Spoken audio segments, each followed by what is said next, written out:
दोस्तों, विवादों से राहुल गांधी का पुराना नाता रहा है। राहुल गांधी जब भी हिंदुस्तान के बाहर जाते हैं, किसी न किसी विवाद को जन्म देते हैं। एक बार फिर उनकी यात्रा खूब सुर्खियां बटोर रही है। सियासी गलियारों में हर तरफ बस उनके नेपाल दौरे की ही चर्चा है। आखिर राहुल गांधी के नेपाल दौरे में ऐसा क्या था जो उस पर इतनी हाय तौबा मची है? ऐसा लग रहा है मानो सियासत में भूचाल आ गया हो। राहुल के नेपाल दौरे को लेकर बीजेपी चुन चुन कर वार कर रही है, उन्हें भारत विरोधी लोगों का रहनुमा बता रही है। अपने नेता की ऐसी फजीहत होता देख कांग्रेस भी मैदान में कूद गई है और बीजेपी के आरोपों पर सवाल खड़ा कर रही है। पूछ रही है कि क्या शादी में जाना गुनाह है, जिसके बाद दोनों तरफ से जुबानी जंग तेज हो गई है। दोस्तों, आज के इस वीडियो में मैं आपको राहुल गांधी के इसी दौरे और उसे लेकर हो रहे विवाद के बारे में बताऊंगा, लेकिन ये सब जानने के लिए आपको मेरे साथ बने रहना होगा और ये वीडियो पूरा देखना होगा। तो चलिए शुरू करते हैं। दोस्तों, आखिर क्या है राहुल गांधी का ये नया विवाद, आपको बताऊंगा, लेकिन उससे पहले आपको ये बता देता हूं कि आखिर क्यों बार बार राहुल गांधी विवादों में आ जाते हैं। विवादों से राहुल गांधी का पुराना नाता।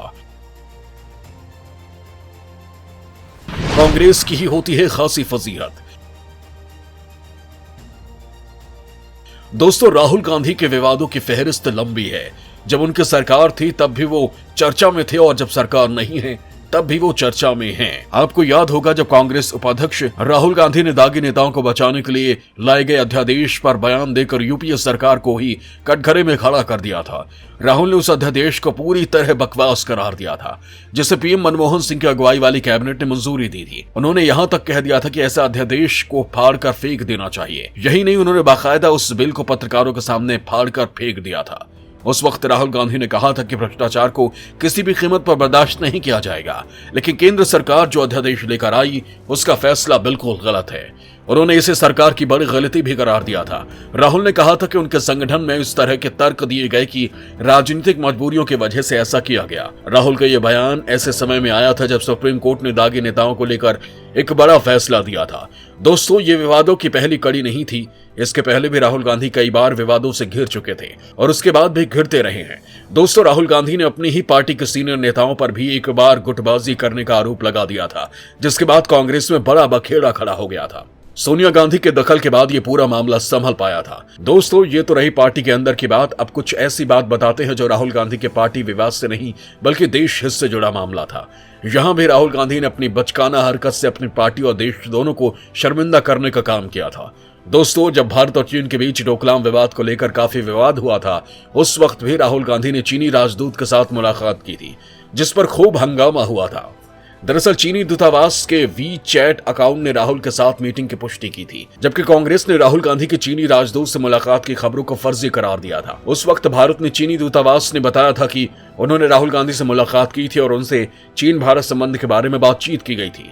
जिसके बाद कांग्रेस प्रवक्ता रणदीप सिंह सुरजेवाला ने एक साथ कई ट्वीट कर कहा था कि कुछ समाचार चैनल भारत में चीन के राजदूत लियो झाओ हुई के साथ राहुल गांधी की कथित मुलाकात की झूठी खबरें दिखा रहे थे। हालांकि बाद में खुद सुरजेवाला ने माना था कि कांग्रेस उपाध्यक्ष ने न सिर्फ चीनी राजदूत बल्कि भूटान के राजदूत और पूर्व NSA शिव शंकर मेनन से भी मुलाकात की थी। दोस्तों, राहुल गांधी ने पीएम मोदी को लेकर भी विवादित बयान दिया था, जिसके बाद पूरे देश ने उन्हें चुनाव में करारा जवाब दिया था और कांग्रेस की लुटिया डूब गई थी। राहुल गांधी की फितरत ही ऐसी है कि वो सुर्खियों में रहने के लिए हमेशा कुछ ऐसा बोल या कर देते हैं जो उनके गले के फांस बन जाता है। अपनी नेपाल यात्रा के दौरान भी उन्होंने कुछ ऐसा ही किया है। राहुल गांधी का एक और वीडियो वायरल। नेपाल में नाइट क्लब में मौजूदगी की हो चुकी है पुष्टि। दोस्तों, कांग्रेस के पूर्व अध्यक्ष राहुल गांधी का नेपाल दौरा भारत में सुर्खियां बटोर रहा है। कुछ दिन पहले ही काठमांडू के एक नाइट क्लब में राहुल गांधी का एक वीडियो वायरल हुआ था, जिसके बाद भारत में राजनीति गर्मा गई थी। इस वीडियो के बारे में आपको बताऊंगा, लेकिन उससे पहले आपको बता देता हूं कि राहुल गांधी का एक और वीडियो वायरल हुआ है, जिसके बाद राहुल के नाइट क्लब में होने की पूरी तरह पुष्टि हो गई है। दोस्तों, नेपाल के 5 दिवसीय दौरे पर पहुंचे कांग्रेस के पूर्व अध्यक्ष राहुल गांधी की एक और तस्वीर सामने आई है। इस तस्वीर में राहुल गांधी एक नेपाली सिंगर के साथ नजर आ रहे हैं। इस नेपाली सिंगर का नाम सरस्वती खत्री है। इस फोटो को खुद सरस्वती ने ही शेयर किया है।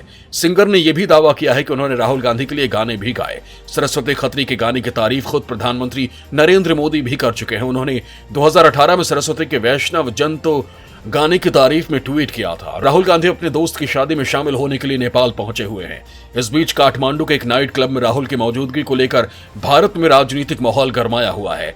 सरस्वती खत्री ने राहुल गांधी के साथ वाली तस्वीर शेयर कर लिखा कि संगीत में सभी लोगों को एक साथ लाने की शक्ति है। मुझे भारतीय संसद के माननीय सदस्य श्री राहुल गांधी जी के लिए कुछ गीत गाने का सम्मान मिला। मुझे वो विनम्र और सरल व्यक्ति लगे। इस अवसर के लिए सुमिना जी और नीमा जी को धन्यवाद। सरस्वती की इस तस्वीर को उत्तर प्रदेश कांग्रेस के पूर्व अध्यक्ष अजय कुमार लल्लू, वैभव वालिया समेत कई कांग्रेसी नेताओं ने शेयर भी किया। अजय कुमार लल्लू ने सरस्वती खत्री के ट्वीट को रीट्वीट करते हुए लिखा कि सरल सम और सादगीपूर्ण इंसान मेरे नेता राहुल गांधी जी। वहीं वैभव वालिया ने ट्वीट करके लिखा कि यही बात राहुल गांधी की अनोखी है। जो कोई भी उनसे मिला है, उनसे बातचीत किया है या उन्हें व्यक्तिगत रूप से जानता है, वो इस बात से सहमत होंगे कि वो एक अच्छे इंसान है। वो विनम्र हैं और सादा जीवन जीते हैं। कोई भी व्यक्ति पूर्ण नहीं होता, लेकिन इरादा होना चाहिए। उनके पास सेवा करने का सबसे सही इरादा है। दोस्तों, दरअसल राहुल गांधी नेपाली राजनयिक की बेटी और अपने दोस्त सुमनिमा उदास की शादी में शामिल होने पहुंचे थे। सुमनिमा CNN में रिपोर्टर के रूप में काम कर चुकी हैं। बीजेपी के कई नेताओं का दावा है कि सुमनिमा उदास भारत विरोधी बयानबाजी करती रही हैं।